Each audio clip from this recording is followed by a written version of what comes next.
Madame, Messieurs, bonjour. Bienvenue sur 8 Mont-Blanc. Nous allons parler immobilier toute la semaine sur cette chaîne avec bien sûr la situation assez précise, assez concise sur les deux départements. Bonjour Gérard Coll. Bonjour. Est-ce qu'on va arriver à toujours vivre dans ces pays de Savoie? Les prix ont flambé dans les années 2000.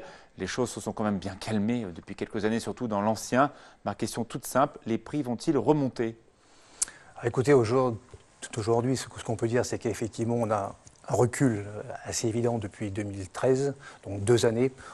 On peut faire état d'un recul de l'ordre de 10%, 5% par an. Et je crois qu'effectivement, aujourd'hui, on est sans doute, avec le recul du premier trimestre et bientôt du premier semestre 2016, je pense qu'on est de nouveau effectivement sur une courbe qui est plutôt une courbe ascendante. Que vous habitiez à Chambéry, à Annecy, que vous habitiez en zone frontalière ou en station de sport d'hiver, avez-vous acheté votre appartement trop cher? Le terrain qui vous intéresse est-il au bon prix? On va essayer de vous aider dans quelques instants avec également Serge Delimontex qui va venir faire sa chronique avec nous sur ce plateau. Bonjour Fanette. Bonjour Alexis. 3 titres développés dans le JT dans 28 minutes, très exactement. On parle de foot tout d'abord, c'était le titre de vendredi soir. Voilà, puisque vendredi soir, il n'y a pas eu de miracle. On s'y attendait depuis des semaines, mais c'est donc confirmé. Le TG quitte la Ligue 2 pour le championnat national.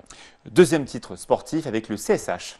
Voilà, Chambéry-Savoie Handball qui a fait une belle aventure, qui allait jusqu'au Final Four de la Coupe d'Europe de hand. Et finalement, ils ont échoué au pied du podium. Ils terminent 4e. On parle de sécurité routière, on sait, le mois d'avril a été catastrophique en Haute-Savoie, les chiffres sont alarmants et pourtant les efforts de prévention sont bien là, notamment en direction des lycéens. Voilà, puisque ce sont les jeunes qui sont souvent impactés par les accidents sur les routes et donc des crash tests pédagogiques sont organisés. L'idée en fait c'est simplement de les choquer, de les sensibiliser par l'image pour que les comportements évoluent sur la route. On le rappelle malheureusement, le week-end de l'Ascension a été le pire jamais enregistré en Haute-Savoie depuis 10 ans. C'est pour cela que les actions de prévention existent. Merci beaucoup Fanette. Merci Alexis. On vous retrouve donc pour le JT dans 27 minutes. Et tout de suite, place de l'info. Voilà, avant de parler de tout cela, une information, un spectacle à ne pas manquer à l'Arcadium. C'est le 18 mai donc à Annecy avec un artiste Nawel Madani du Jamel Comedy Club qui va se produire. Donc ne manquez pas ce spectacle. On remercie Robert Dunoyer d'avoir amené cette magnifique maquette de l'une des réalisations faites au bord du lac d'Annecy. Ces maisons, évidemment, ce n'est pas la majorité de ce que l'on construit dans le département, même si l'immobilier de luxe reste encore un élément de référence pour nos deux départements, Gérard Coll. L'immobilier de luxe est effectivement un élément de référence, notamment dans nos stations de montagne, que ce soit Haute-Savoie ou Sault-Savoie. On connaît le marché de l'immobilier sur Chamonix, sur Megève, sur Courchevel. Dans l'immobilier de plaine, c'est effectivement un secteur qui existe, mais peut-être avec une proportion moins importante. On est effectivement sur je pense, un secteur plus marginal en plaine. Alors, on va essayer de se balader un petit peu, de faire une carte des pays de Savoie. On va commencer par la montagne. On l'a fait. Rareté du foncier. Demain, les terrains ne vont pas être plus constructibles qu'aujourd'hui. Les PLU sont au fur et à mesure en application dans les stations. Donc, comme le foncier va rester cher, les prix ne vont pas baisser. En montagne, les prix n'ont pas de raison à ce jour objectif de baisser. Alors, la montagne est un marché quand même un peu différent puisqu'il est quand même plus, je pense, maîtrisé notamment par les communes qui ont comme objectif principal d'éviter les lits froids. Donc avec une prospective et une volonté de développer ce qui est résidence hôtelière, ce qui est hôtel. Donc là, je pense que les communes maîtrisent un peu plus leur avenir, en tout cas en matière de foncier, que sur les secteurs plaines. Il y a 1 an et demi, on avait parlé de la parité euro-franc suisse. Là, effectivement, le franc suisse avait bien monté. Là, il redescend tout doucement face à l'euro.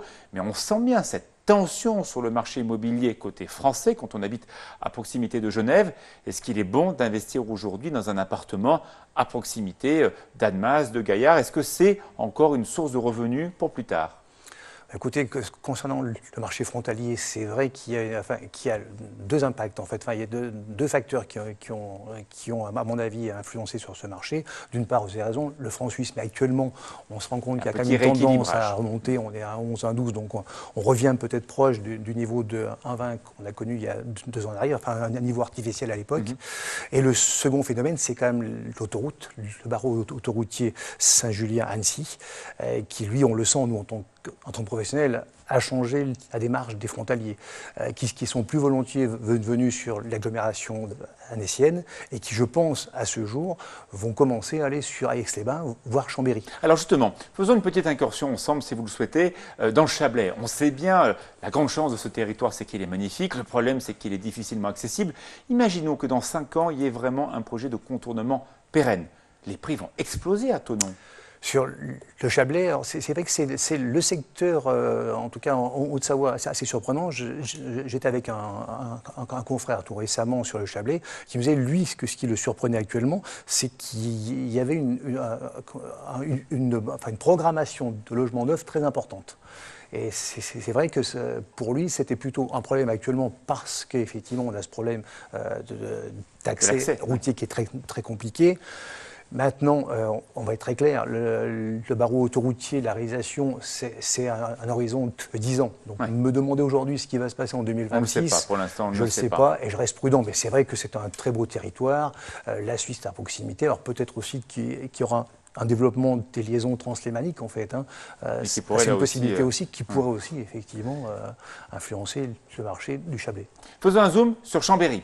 Sur Chambéry, il y a eu plusieurs promotions dans les années 2000 qui se sont plus ou moins vendues. Un prix de l'ancien qui a stagné malgré les efforts des différentes municipalités.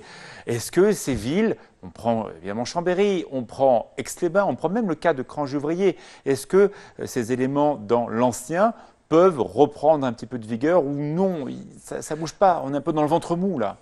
Alors c'est vrai, alors je sortirai de votre énumération Aix-les-Bains. Je pense qu'il faut parler effectivement de Chambéry. Chambéry, c'est vrai qu'aujourd'hui, c'est un marché qui reste atone. Pour vous situer, le marché du neuf actuellement, c'est 3 000 €. Ouais. Dépasser 3 000 € pour un promoteur, c'est quasi suicidaire en fait, ou alors il faut être place centre-ville, enfin en tout cas, il faut des caractéristiques particulières. Cran-Gevrier, je mettrai également à part. Aix-les-Bains, pour moi, est une commune qui actuellement plutôt qui pourrait monter. Alors ma question par rapport à Annecy, on le sait bien, il y aura un reportage dans ce JT cette semaine sur la fusion des communes d'Annecy.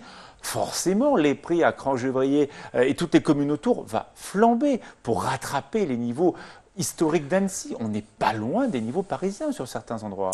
Alors, je pense que les niveaux parisiens, on est quand même loin. En location, un 60 mètres carrés, c'est 1 150 € par mois en meublé. On est dans des prix proches du 15e arrondissement de Paris. Je vous donne quand même, pour moi, les ratios, si vous voulez, de loyer. Annecy, on est entre 15 et 16 €. Sur Paris, on est quand même plutôt entre 22 et 25 €. Donc il y a quand même encore un delta. Mais c'est vrai que pour une ville provinciale, c'est une ville qui est très, très, très chère. Alors après, le fait que les communes, enfin en fonction de cette agglomération, que les communes Cran-Gevrier mettaient vont effectivement être aspirées par le haut, je ne suis pas certain. Parce que je pense qu'il va rester quand même la connotation du territoire et qu'on restera quand même avec une notion Annecy centre-ville, une notion Annecy bord de lac, que n'auront pas effectivement, sans vouloir critiquer, enfin sans vouloir minimiser en fait, mais Cran-Gevrier, je pense qu'on restera sur un territoire plus intermédiaire. On va recevoir dans quelques instants Serge d'Elementex qui va nous retrouver. Ma dernière question, est-il urgent d'attendre pour acheter ?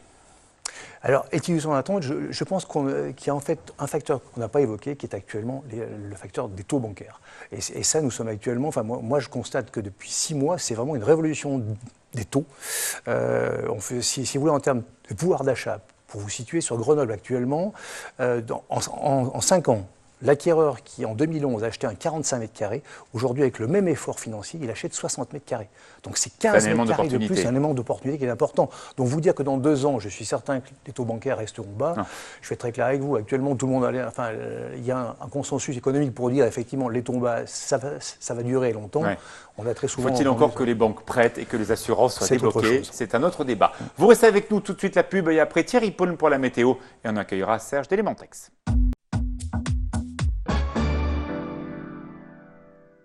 Dans 15 minutes, ne manquez pas le JT préparé, présenté ce soir par Fanette Debuisson. Gérard Coll est notre invité. On va faire un peu une cartographie de l'évolution de ces prix dans les pays de Savoie. Et Thierry Polme pour la météo. Bonjour Thierry.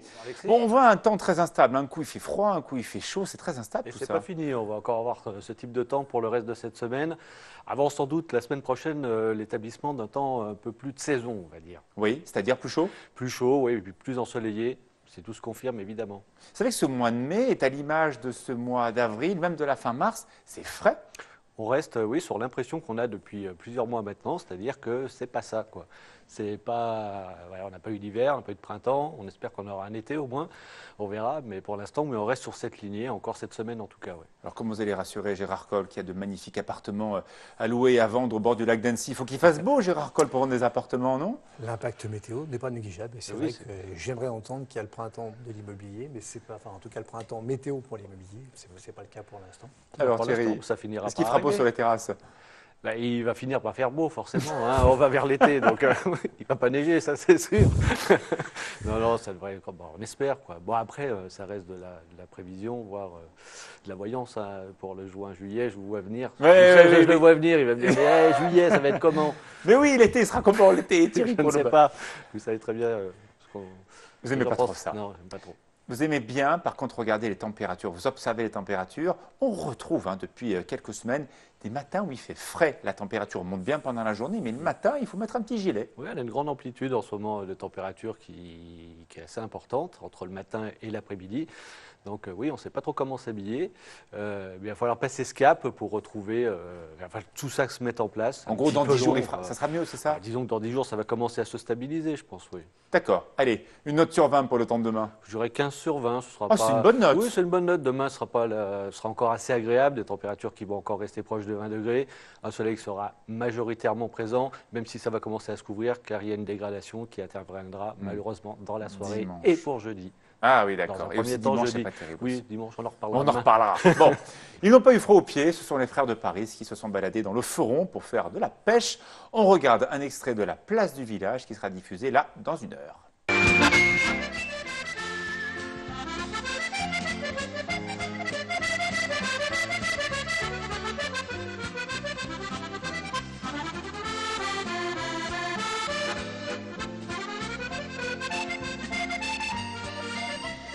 Toujours le calme de cette belle rivière du Foron qui jette dans la Menoge. Bonne sur Menoge ou bonne tout court? On dit bonne tout court. Bonne tout court ou bonne sur Menoge, Sébastien? Moi, c'est les deux. C'est les deux, mais bon, c'est vrai qu'on dit maintenant bonne tout court, quoi. On dit plus bonne sur Menoge. Oui. Mais bon. Sébastien, les traditions de la pêche, on a bien compris que ça vous plaît. Il n'y a pas que la pêche qui vous plaît, il y a toutes les traditions savoyardes. On a dit que vous aviez l'accent, vous le savez, vous avez l'accent? Oui, je sais, c'est un petit peu problématique du moment. Et pourquoi? Parce que ça fait un petit peu le montagnard qui descend de sa montagne, oui. La place du village, direction cette rivière, le Foron, à découvrir dans les programmes de 8 Mont-Blanc. Serge Elementex, bonjour. Bonjour Alexis. Alors vous avez plongé sur l'immobilier, forcément, avec notre invité. Bien sûr.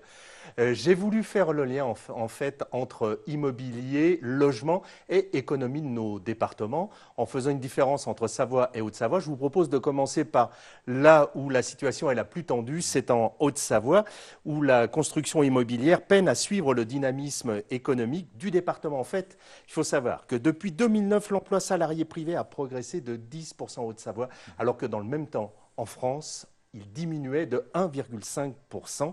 De plus, l'emploi frontalier, vous en avez parlé, Gérard Coll, a également progressé. 23% des actifs de Haute-Savoie, c'est-à-dire 1 sur 4, travaillent en Suisse en 2015. Ils étaient 16% en 2006. Donc c'est un dynamisme qui attire une population de plus en plus nombreuse en Haute-Savoie qui voit un solde migratoire positif, c'est-à-dire plus 10 000 habitants chaque année. Mais pourquoi vous êtes intéressé à ce sujet-là dans votre chronique? Pourquoi évoquer effectivement cette question dans une chronique économique? C'est tout simplement parce que les besoins sont de 2000 logements chaque année d'ici à 2020. Ils sont construits moins de 1300 par an. Depuis 5 ans, le déficit se creuse et c'est tout simplement le risque de voir les salariés se déplacer, quitter ce département, quitter nos entreprises. Encore risque plus important, c'est de voir nos jeunes ne pas pouvoir s'installer dans notre département puisque les prix sont beaucoup trop élevés. Et dans la foulée, on pourrait voir nos entreprises tout simplement se délocaliser pour suivre ces salariés qui s'en vont de notre département. Et ça deviendrait, la Savoie deviendrait en fait une terre de rentiers, de retraités. C'est le cas dans certains comtés américains, voire certaines villes françaises. En gros, ce qui risque d'arriver, c'est que l'équilibre entre industrie, tourisme, agriculture, qui nous permet de traverser moins difficilement toutes les crises, risque d'être rompu. La faute à qui d'ailleurs? La faute à qui? Pourquoi on n'a pas assez construit? Ce sont les promoteurs, ce sont les politiques. Qui n'a pas fait le job? Qui ne fait pas le job? Eh bien, c'est effectivement, tout le monde est à mettre dans le même sac. Il fallait avoir des politiques beaucoup plus ambitieuses. On attend beaucoup nos élus. Il y a un vrai challenge. Ils ont un challenge à relever. Ils doivent se doter de stratégies, ils doivent se doter d'outils fonciers pour produire du logement social. C'est vraiment là qu'on les attend. Et est-ce que j'ai encore 30 secondes pour parler de la Savoie?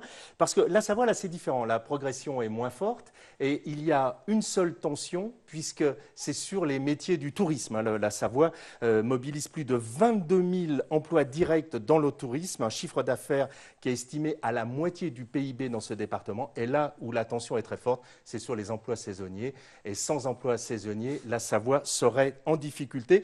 Et vous l'avez dit, Gérard Coll, effectivement, là, on voit maintenant même les frontaliers qui se déplacent, qui trouvent difficilement au bord du lac d'Annecy et à Annecy, et qui vont maintenant jusqu'à Chambéry, jusqu'à Aix-les-Bains, et qui font une pression, qui font monter les prix dans cette capitale savoyarde, et surtout avec le nouvel autoroute, bien sûr, Annecy-Genève. Alors justement, Gérard Coll, on le voit bien, Chambéry et Annecy sont maintenant dans une couronne qui est clairement Genève. Hein. C'est la fameuse région franco-valdo-genevois. C'est 2 millions d'habitants qui vivent partout autour du lac Léman. On sait que les prix sont absolument stratosphériques. À Lausanne, à Genève, ils sont aussi très importants. Est-ce que tout simplement, eh bien, cette présence suisse ne va pas faire que tout le territoire va monter? Alors c'est vrai que la pression, elle peut. Enfin, je pense qu'aujourd'hui, la pression frontalière, Serge Desmontex l'a parfaitement dit, les frontaliers, en 10 ans, plus 15 000 ou 20 000 frontaliers. On sait bien qu'actuellement, Genève continue, même si l'emploi souffre un peu, embauche, et qu'a priori, sur Genève, la construction de logements, elle est au niveau le plus bas. Donc effectivement, l'appel d'air, il va se faire, enfin la recherche de logement va se faire sur nos territoires. Les territoires, c'est simple. Genève, Annecy, c'est 30 petites minutes. Aix, c'est 40 minutes. Ça dépend des horaires, mais horaires normaux, c'est 30 minutes. 40 minutes pour Aix, et vous ajoutez 10 minutes. Pour un Parisien, pour un urbain, entre guillemets, moins d'une heure de déplacement, c'est pas grand-chose. Donc effectivement, je pense qu'il y a un appel d'air et que compte tenu du pouvoir d'achat des actifs frontaliers, on devrait avoir une augmentation de prix. Ma toute dernière question. On voit des grands projets soutenus par des banques. Un à l'entrée d'Annecy, réalisé par Christian de Portzamparc. On voit d'autres projets comme cela dans le territoire. C'est une bonne ou une fausse bonne solution? Clairement, on prend une montagne, là, en l'occurrence, c'est l'ancien hôpital des 13 hommes, on va réussir et on va faire du logement, il y aura peu de social là-dedans. C'est très cher. Oui, c'est la loi, mais bon, qui va pouvoir entrer là-dedans? Il y a 30%. Non, le seul regret, alors c'est un regret à titre personnel, c'est que sur un emplacement emblématique comme l'était et comme l'est actuellement l'emplacement de l'hôpital, mais c'est un avis très personnel, peut-être aussi, je pense qu'on pouvait densifier, je pense qu'on pouvait, entre guillemets, architecturalement se lâcher et faire quelque chose de plus dense en entrée de ville. Et effectivement, plutôt que de faire, je crois que c'est 160 logements, je pense que sur un site comme ça, on faisait 300 logements sans que ça dénature le site et sans que ça pose problème. Et peut-être que les tarifs auraient été un peu moins chers. Et je pense que les tarifs, effectivement, puisque l'impact foncier sur le mètre carré aurait été beaucoup moins élevé. Merci beaucoup Gérard Coll, merci beaucoup Serge Desmontex. Demain, sur ce plateau avec Sébastien Germain qui va me remplacer, eh bien, vous aurez une notaire. On va vraiment regarder les prix, donc département par département, ville par ville. Est-il le moment d'acheter ou de vendre? Il n'y a pas mieux qu'un notaire pour répondre à ces questions-là. Tout de suite, la météo et après donc le JT présenté par Fanette.